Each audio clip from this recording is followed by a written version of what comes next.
Buenos días, compañeros maestra. En esta ocasión venimos el equipo conformado por Juan Antonio Viera Hernández, José Fernando Aburto Tetuán y un servidor, Javier Manuel Caudillo Vargas, a presentar una pequeña mesa de debate sobre el capítulo 5 del libro La Quinta Disciplina de Peter Reyek, me lo con el nombre.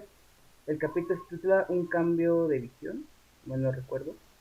Bueno, eh, para comenzar, veamos con las palabras de mi compañero Juan Antonio Viera Hernández. Bueno, a mí gracias. Para comenzar, el tema del capítulo 5, un cambio de enfoque, se me hizo muy interesante, ya que a principios del capítulo nos habla sobre el cambio de nosotros como persona, que, o sea, dentro de nosotros puede haber un cambio, pero conforme esto no es el mismo cambio que nosotros pensamos, puede haber distintos tipos. En ella nos da un ejemplo de un tipo de cambio en lo que nos muestra un diálogo de entre la discusión entre Estados Unidos y la Unión Soviética, esto dependiente de una guerra armamentista, en la cual nos explica que cada uno, dependiendo del pensamiento, uno va avanzando en armamento y el otro, por seguir la corriente del mismo, se va incrementando en armamento y es un cuento de nunca acabar. Para ello, nos habla además de esto, del pensamiento de cada uno, de ir avanzando conforme el oponente lo va haciendo. Gracias por las palabras, compañero Juan Antonio.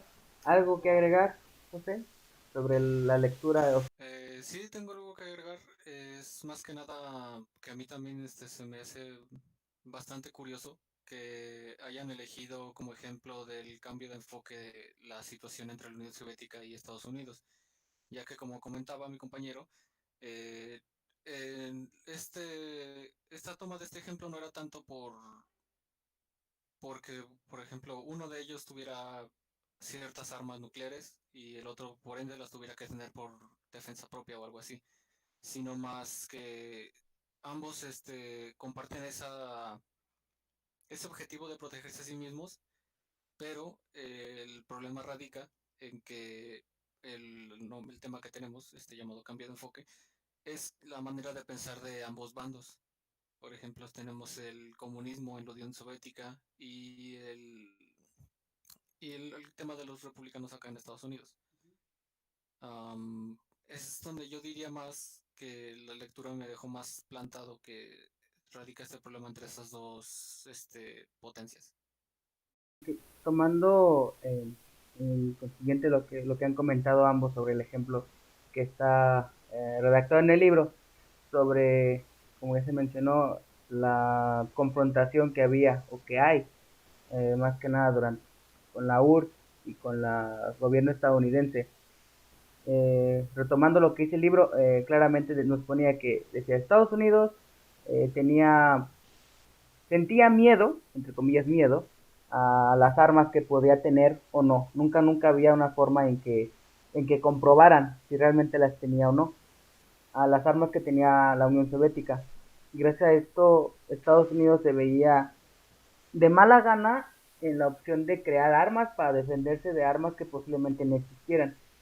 Y también por su lado, la Unión Soviética también hacía este lado de creaba armas sin comprobar si realmente existían o no estas armas por parte del gobierno estadounidense. Y recuerdo bien una parte siguiente de poquito adelante de comentando este ejemplo, que entra el cambio de visión, porque nos decía que esto no hay que verlo como una línea, sino hay que verlo como un ciclo. No sé si estén de acuerdo conmigo en ese aspecto. Totalmente de acuerdo, sí, y recuerdo el tema de los ciclos, o sea, en ello también va enfocado lo que es el pensamiento sistémico, Uh -huh. que también, bueno, como nos lo decía en el capítulo, que el pensamiento sistémico del libro La Quinta Disciplina es como quien dice el enfoque principal, o sea, la piedra angular de lo que es todo el libro, donde implica las 5 disciplinas de aprendizaje Uh que -huh. existen en este libro. y conforme ello también va conformado por los ciclos que van formando y también la retroalimentación que también nos menciona el libro. ¿Algo que decir, compañero José? Pues mis opiniones no son tan diferentes acerca de ese tema, de lo que comentan de los círculos de casualidad. Es más que nada un comentario de cómo lo expresan en el libro, ¿no? Como por ejemplo, recuerdo aquí hay un ejemplo del cómo tenemos ¿cómo decirlo? Como ya tenemos esa perspectiva pregrabada, por así decirlo, lineal, en el ejemplo que nos da del el vaso de agua en el grifo. Mm, se me fue la onda. ¿Cómo es que aunque mucha gente puede decir que más adelante en el tema, no me quiero adelantar hasta adelante en el tema se retoma esto, que tenemos usualmente que retomar varios temas ya tomados anteriormente y se vuelve un círculo, de ahí diría yo el nombre, que es un día puedes estar hablando de este tema y no lo puedes andar arrastrando tanto con lineal, solamente hasta donde llegó el tema, hasta ahí se centró. No sé si me di a explicar. Mm, sí, sí, bueno, por supuesto sí queda entendible. De hecho, tenía pensado comentar, ya que pusiste sobre la mesa el tema o el ejemplo del vaso de agua, lo recuerdo, a mí me gustó mucho ese ejemplo, porque decía que uno como persona normal, tal como, bueno, como persona, cualquier persona mejor dicho, y normalmente, como tú mencionaste, las personas al ver este llenado de agua dicen, yo lo hice, yo lo llené, o simplemente lo ven tan sencillo como el movimiento de llenar el vaso de agua, lo decía la lectura, el vaso de agua se llena, pues ya nada más abrir la llave, abrir el grifo y se llena. Pero nunca, el libro decía, nunca piensan en todo el proceso que eso conlleva, en el ciclo que conlleva llenar ese vaso de agua. No sé si recuerdan el ejemplo, que decía que uno piensa, primero uno piensa hasta dónde tiene que llenar el vaso. Después piensa en cómo abrir en cómo abrir la llave o empezar a vertir el agua o el líquido sobre el vaso. Y con la vista percibe hasta en qué nivel va el agua una vez que se empieza a vertir. Y yo lo relacioné más que nada con, por ejemplo, las clases de programación, ya que si lo piensan de esa forma, preguntan, la mente le pregunta a los ojos, oye, ¿ya llegó el agua al nivel que ocupamos? ¿Sí o no? No, pues que no, vuelve a repetir el proceso, vuelve a seguir virtiendo agua hasta llegar al, al, al nivel que es el que buscamos. No sé si me dio a entender esa parte. Sí. Eh, Sí, sí, sí. de acuerdo contigo, Javi, también en esto, también en lo que vimos, hemos estado platicando sobre el círculo, también en ello influye mucho las influencias, que también nos menciona en el libro, y, bueno, en una parte del libro nos menciona que la clave para ver la sistémicamente consiste en ver los círculos de influencias en las líneas que van conformando nuestro círculo o nuestro ciclo.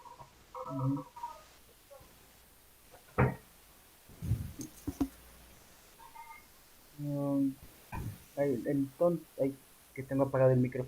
Entonces, sí, sí, tenemos que tener como dices tú, una increíble visión hacia dónde van y hacia dónde vienen lo que estamos haciendo. Y no sé si recuerden por ahí, ahorita no me llega bien a la mente, la lectura mencionaba como un tope, una cosa que evitaba que en ocasiones los ciclos se llegaran a cumplir. No sé si lo recuerden.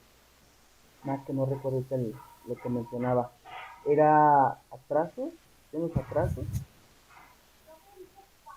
O no recuerdo bien. Sí, creo que mal no recuerdan los atrasos.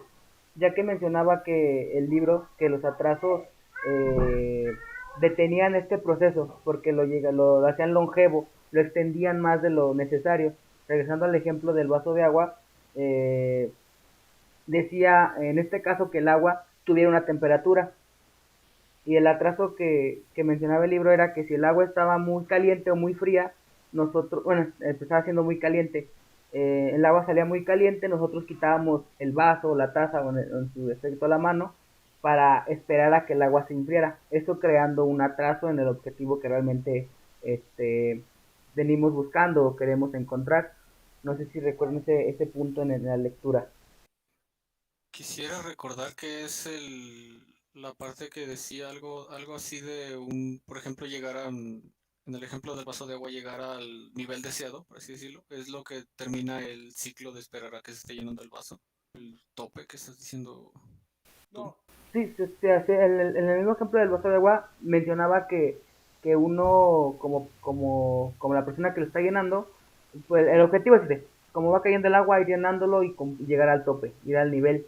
Pero en ocasiones había trazos, creo que si mal no recuerdo el concepto era trazos, en el cual ocasionaba que ciertas fuerzas, tanto internas o externas, detuvieran el proceso alargándolo más. En este caso, como decía, el que la temperatura del agua estuviera muy caliente, provocando que nosotros quitáramos el vaso para esperar a que se enfriara o pasar un tiempo para que la temperatura para que la temperatura, perdón, fuera estable.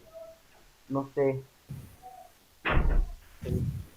A lo que te refieres de la mención, en la mención del libro decía que eran las pequeñas brechas, ¿no? Que era como un tiempo en el que se esperaba, como era, por decir, en el ejemplo que tú pusiste del agua caliente y del agua fría, era como por decir, nos mostraba un diagrama en el libro donde hacía una pequeña onda donde había un desfase entre cuando salía el agua más caliente, el agua tibia y se iba enfriando poco a poco y se iba regulando hasta que comenzaba el flujo normal. Sí, sí, eso me refiero, que a pesar de que es un proceso como por verlo normal, creaba un atraso en el proceso de llenar el vaso, porque aún así había como ese tiempo perdido o ese tiempo esperando a que se enfriara, a que el flujo fuera normal, y nos alargaba el trabajo de llenar el vaso de agua. Pero aquí les vengo a hacer una pregunta. Todo estos son ejemplos que viene el libro, ¿verdad?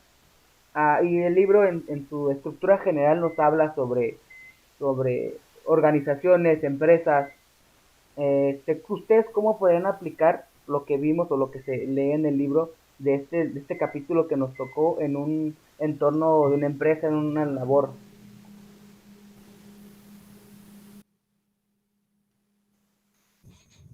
Pues, yo diría que este proceso, por así decirlo, es aplicable en todas las empresas en general, y déjame explicarte por qué es esta opinión. Como tú mismo dijiste al principio, solo nosotros pensamos yo voy a llenar el vaso, pero solamente pensamos en el esfuerzo que nos tocó a nosotros hacer dicha. Podría decir en las empresas, por ejemplo, tengo la experiencia como proveedor en empresa Showa Auto Parts. En esa empresa, este, es una empresa de trabajo de piezas de automóviles. En esas solamente les importa lo que sale de esa planta, por así decirlo. Si, por ejemplo, hay muchas veces que algunos proveedores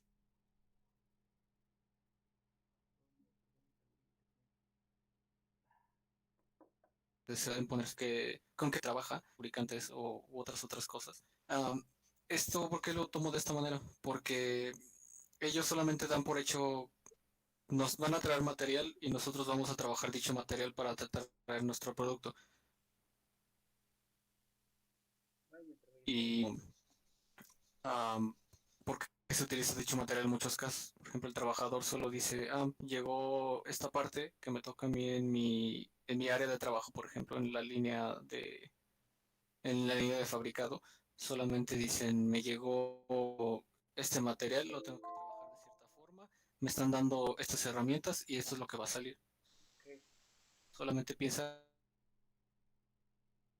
en su propia parte del ciclo, pero no en las demás. Bueno, en mi caso también concuerdo con lo que dice mi compañero José Fernando, en que esto es aplicable en todas las empresas. Desde mi punto de vista, en las empresas, esto nos va enfocado más a lo que la empresa realiza, porque cada empresa tiene como una colaboración o relación con varias empresas, ya sea Ya va a cercanas o colgar en lo que distantes. Leonardo está Bueno, preguntando. me refiero a esto, ya que Pensé que era voy a Carmen. poner el ejemplo de aquí de Silao. Varias empresas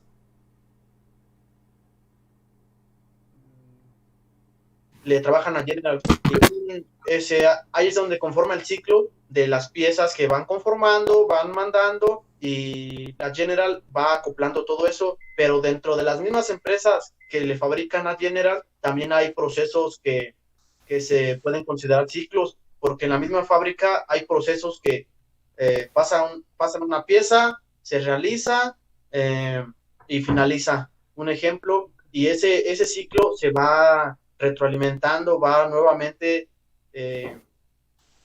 como quien dice, sucediendo nuevamente.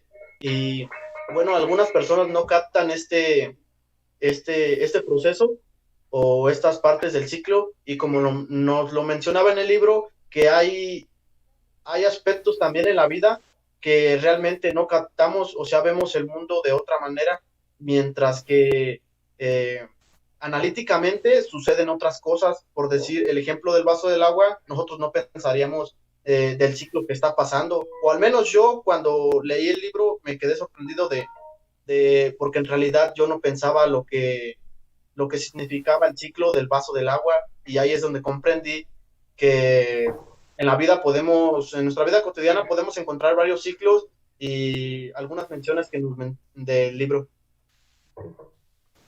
Bueno, entonces, eso es bastante positivo, de acuerdo a lo que venimos buscando, porque así como lo leímos y hemos empezado a hablar aquí, es lo importante de este capítulo, hemos dicho lo que nos queda entender este capítulo como tal del libro, que hay que tener una mejor visión, el abrir más el pensamiento ante los procesos, tanto ya sean naturales o normales como el vaso de agua, y llevarlos a la forma de la organización, de la manufactura, de una empresa, que es lo que nos debe de concernir, como dijo el compañero, dentro de las mismas empresas para tener mejores resultados. Y pues, bueno, creo que nos pasamos un poquito los 15 minutos, pero esto será todo por ahora. Compañeros, maestra, le agradecemos nos escucharan por este periodo de tiempo corto. Gracias. Nos vemos, muchas gracias. Hasta luego.